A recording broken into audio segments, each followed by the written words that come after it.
सुबह जॉगिंग करते समय उसे सड़क पर एक दस्ताना मिला। जैसे ही उसने पीछे मुड़कर देखा, उसने अपने पीछे एक लड़के को खड़ा पाया। लड़के का चेहरा पीला था और उसकी आंखें उसी पर टिकी हुई थीं। वह अभी स्तब्ध ही थी कि अचानक वह लड़का मुखौटा पहने एक कुत्ते में बदल गया। उसका यह अजीब रूप देखकर वह पूरी तरह भ्रमित हो गई। जिज्ञासा के चलते वह उसके पीछे चल पड़ी, लेकिन 2 कदम भी आगे नहीं बढ़ी थी कि वह कुत्ता फिर से गायब हो गया और जमीन पर सिर्फ मुखौटा रह गया। उसने उसे उठाकर देखा और पाया कि मुखौटे के नीचे कुछ बंधा हुआ है। जब उसने मिट्टी खोदी तो उसे एक कांच की बोतल मिली जिसके अंदर एक शिशु था।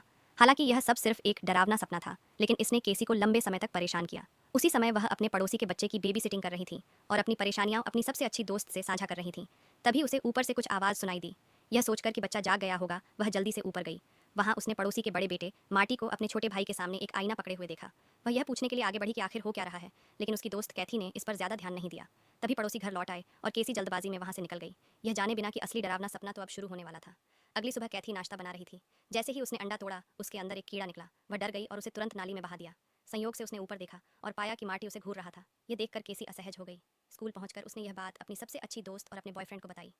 उसके बॉयफ्रेंड ने इसे बस एक संयोग माना, लेकिन उसकी दोस्त को अचानक एक अंधविश्वास याद आया।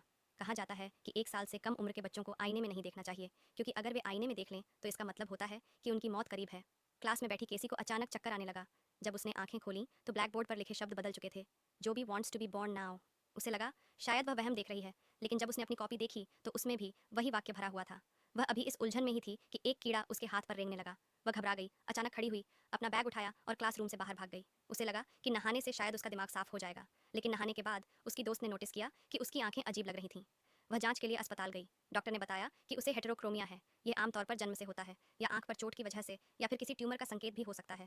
असली कारण तो टेस्ट रिपोर्ट आने के बाद ही पता चलेगा। बेचैनी के साथ कैथी और उसका बॉयफ्रेंड बस इंतजार ही कर सकते थे, लेकिन जैसे ही रात हुई, अजीब घटनाएं एक बार फिर शुरू हो गईं।